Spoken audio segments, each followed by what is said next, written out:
Good morning. मेरा नाम doctor सीमा सिंह है। मैं कैंसर स्पेशलिस्ट हूँ।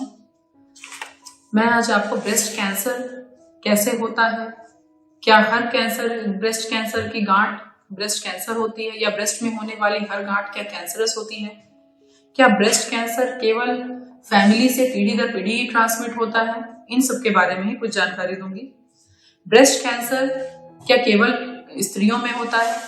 तो ऐसा नहीं है। ब्रेस्ट कैंसर स्त्रियों में ज्यादा होता है, लेकिन ब्रेस्ट कैंसर पुरुषों मींस मेल्स में भी होता है। आमतौर पर ऐसा देखा गया है कि ब्रेस्ट कैंसर अगर 100 में से 20 फीमेल को होगा तो 100 में से 4 या 5 मेल्स को भी होगा। ब्रेस्ट कैंसर एक पीढ़ी से दूसरी पीढ़ी में केवल 1 से 2% केसेस में ही ट्रांसमिट होता है। हर ब्रेस्ट कैंसर अनुवांशिक या जेनेटिक नहीं होता है, वो चाहे यंग एज में हो या ओल्ड एज में हो। जैसे अगर किसी पेशेंट की दादी को या बुआ को ब्रेस्ट कैंसर हुआ है और उसको भी ब्रेस्ट कैंसर डायग्नोस हुआ है, इसका मतलब ये नहीं है कि उसको वो हेरिडिटरी या जेनेटिक ट्रांसमिशन हुआ है।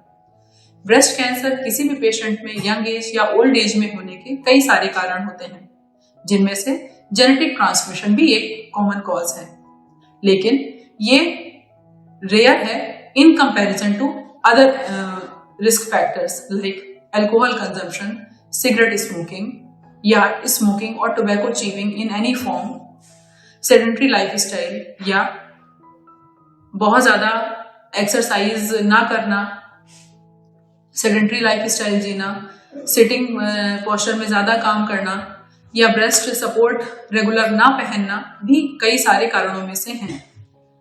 अगर हम हेरिडिटरी या अनुवांशिक ब्रेस्ट कैंसर की बात करें तो ये एक पीढ़ी से दूसरी पीढ़ी में 1 या 2% ऑफ पॉपुलेशन में ही ट्रांसमिट होता है। यंग पेशेंट में ज्यादातर ऐसा देखा गया है कि होने वाले ब्रेस्ट कैंसर के जेनेटिक कॉजेस हो सकते हैं। ब्रेस्ट में होने वाली सभी गांठें कैंसरस नहीं होती, लेकिन कौन सी गांठ कैंसरस है या कौन सी नहीं, इसको स्वयं निर्णय लेने की जगह आप अपने प्रॉपर सर्जिकल ऑन्कोलॉजिस्ट से मिलें, उससे ब्रेस्ट एग्जामिनेशन कैसे किया जाता है ये भी सीख सकते हैं और खुद भी घर में ब्रेस्ट एग्जामिनेशन करके रीअश्योर हो सकते हैं। साल में एक बार या हर 6 महीने पे एक बार अपने ट्रीटिंग फिजिशियन या सर्जिकल ऑन्कोलॉजिस्ट को भी जरूर मिले।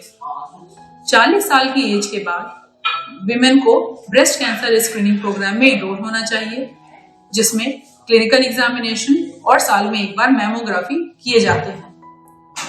ये करने से बहुत सारे पेशेंट जो आगे जाके स्टेज 3 में डायग्नोस होते हैं, उनको स्टेज 0 या स्टेज 1 में ही डायग्नोस किया जा सकता है। हर केस में टोटल ब्रेस्ट रिमूवल करने की जरूरत नहीं पड़ती है, केवल एक सर्जरी, स्मॉल सर्जरी भी जिसको कह सकते हैं, अगर ये स्टेज 0 या 1 में डायग्नोस हुआ है से ही क्योर हो जाता है और आगे कई सारे केसेस में कीमोथेरेपी या रेडिएशन थेरेपी भी नहीं लेनी होती है अगर ये स्टेज 0 या स्टेज 1 में डायग्नोस हुआ है। इसी तरह से जैसे हम बात करें बिना कैंसर की गांठ, उनमें से कुछ गांठें ऐसी होती हैं जो मेडिसिन से ही रिस्पॉन्स कर जाती हैं, लेकिन ज्यादातर गांठें ऐसी भी होती हैं जिनमें कैंसर अगर नहीं है तो उनको शुरू में मेडिसिन देके थोड़ा छोटा करके फिर उसको निकाला जाता है। सो इन सब बातों का ध्यान रखें, ब्रेस्ट कैंसर स्क्रीनिंग प्रोग्राम में अपने आप को इनरोल करें और सावधानी रखें, अवेयर रहें, ताकि एडवांस डिजीज में डायग्नोस होने की जगह ये स्टेज 0 या 1 में डायग्नोस हो जाए। इसी तरह से ब्रेस्ट कैंसर को बेस्ट क्योर करके हम अच्छा सर्वाइवल दे सकते हैं। Thank you very much.